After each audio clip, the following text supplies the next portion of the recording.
solo board gaming night, and today I'm going to review Alien: Fate of the Nostromo. This is a Ravensburger game, and I just finished my very first game, as you could see here. I'm going to tell you I lost. As you could tell, my ship self-destructed. And here was my setup. So why am I happy even though I lost? Because to be honest with you, I had a great time. This was a very fun game. Very enjoyable. I lost literally. If I would have had one more, if I would have had an extra piece right here, and I would not have self-destructed, and I would have been able to do one more turn each. My objective in this case, my final objective, was all crew members must assemble in the airlock. Here's the airlock. With one coolant canister and one scrap each. Here's the one scrap and my coolant. Now, this guy, you could tell, didn't have his coolant, because what I was gonna do, I was gonna pick up the last coolant that was on the board and then make it to the airlock. And I crafted an incinerator with my I knew I was gonna lose, that's why I did it. I created an incinerator to move the alien back to its nest, and the alien ended up losing her encounter phase. So I was just trying my very best. At the end, I knew I was gonna lose, that's why I did it. I just wanted to see how the incinerator worked. But if I would have just had one more move, I wouldn't have had to do that. I would have had my canister and my scrap, and I would have made it. But lo and behold, that xenomorph she outsmarted me. She kept going at me. I was doing so well in the beginning. I was doing really well. But these little tokens right here, what they are, they're like corridor tokens, and the alien, as she moves around the map, she might drop. Oh, no, I'm showing up. They'll tell you, okay, this is how the alien's gonna move one move closer to the player, and if a player's there, they will lose 2 morale.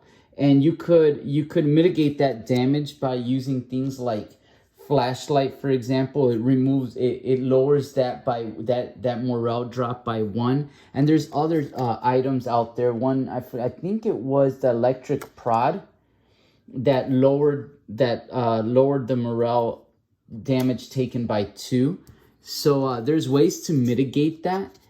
And so that's what happens if the alien runs into you. It takes 2 morale, and the morale is down here.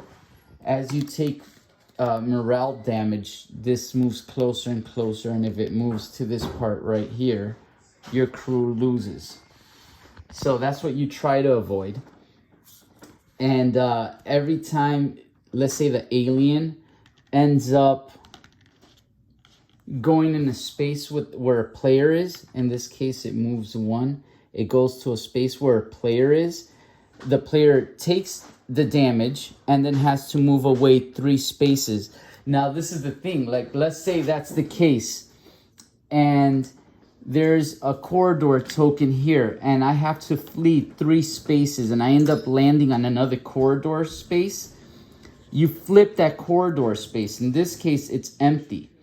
But if it's an alien, let me see if I could find one. Sometimes it's a cat, Jonesy. If it's an alien, you'll get 3 damage. The alien would end up going right back to your space, and then you would have to move 3 times again away. And hopefully in the new space that you move, there's not another token, because you would have to flip a token.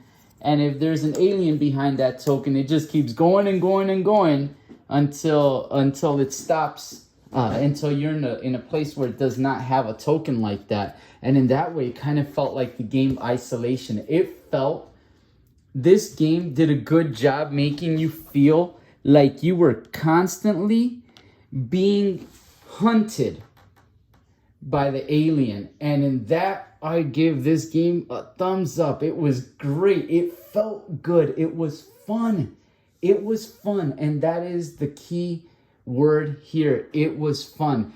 Basically, you get, depending on the player, in this case, I was playing with 2 players, so you put the objectives plus 1. So if there's 2 players, you put 3 objectives, 1 for each player plus 1, and then a final objective, which is face down. Actually, you don't know what it is until you complete these objectives.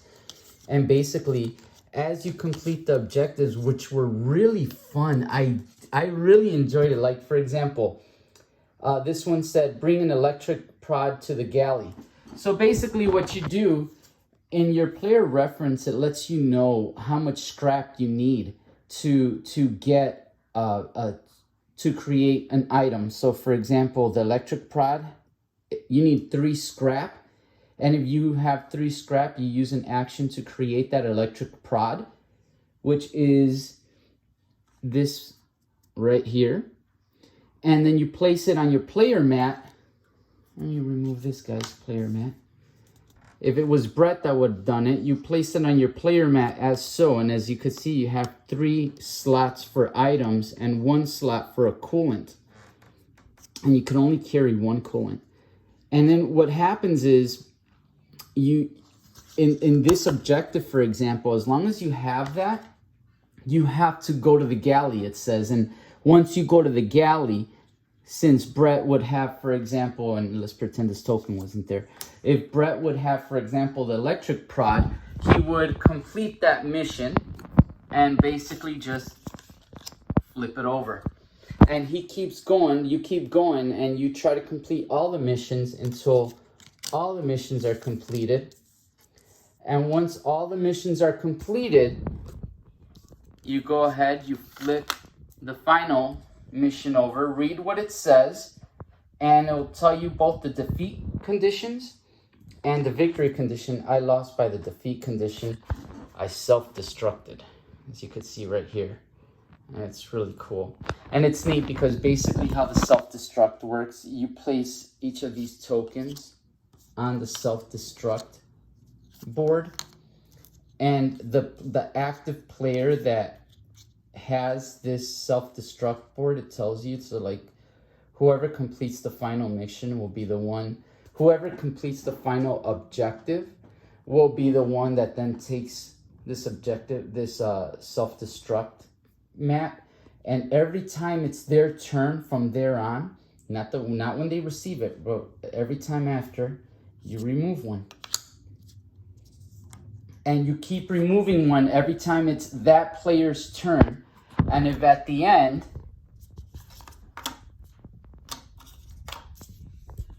there are no tokens to remove on the board, the ship self-destructs and the players lose the game, which is what happened to me. But it was tense. It was fun because it was like a back and forth happening between the alien and me as the player, Ripley and Brett in this example.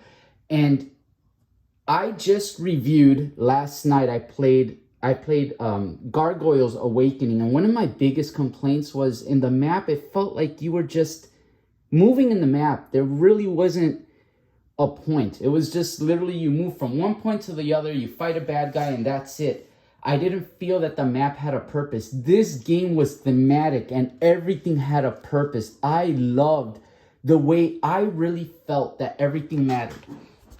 The scrap matters, the coolant matters, those little corridor tokens matter. Of course, the players matter, where you're at matters, because depending on the encounter or the mission objective that you may have, every one of those rooms matter. So if you noticed, I said the word matter because everything in this board has a purpose and a reason. Something that Gargoyles did not have. And I really, really appreciated what this game did. And after Gargoyles, I'm going to be honest, I really wasn't sure what to expect. I thought that it was going to be another bust. I was worried that I wasn't going to like it. But overall, at the end of the day, I absolutely loved it. I love the components. And although I like the art better on And the Gargoyles game, this art's not bad either. And I started to grow into it and kind of got me in the mood. To be honest with you, it was getting me into the mood. I loved it. I really, really enjoyed this game 100% for the price. It is definitely worth it. You could pick it up at your Target. I promise you, it's worth it. Now, people have said it's like Horrified. I'm going to tell you, it has similarities, but is not Horrified. You can have both Alien and Horrified in your collection and play them back to back. And I assure you, although there are similarities, it is a drastically different feeling game. You play them completely different. It does have similarities, but it's distinct enough to feel like if it's its own game. So I personally think it's definitely worth having in your collection. So if one of your doubts was, well, I already have Horrified, I don't want to have a reskin of Horrified with a different IP. Rest assured, that is not the case. I promise you, this game feels different enough and enjoyable enough. It was fun. It was great. I love it. Definitely. It's worthy of a space in my shelf, which I have very little of now. It's worthy of the space that it takes up. I absolutely loved it. I will definitely think about playing it again.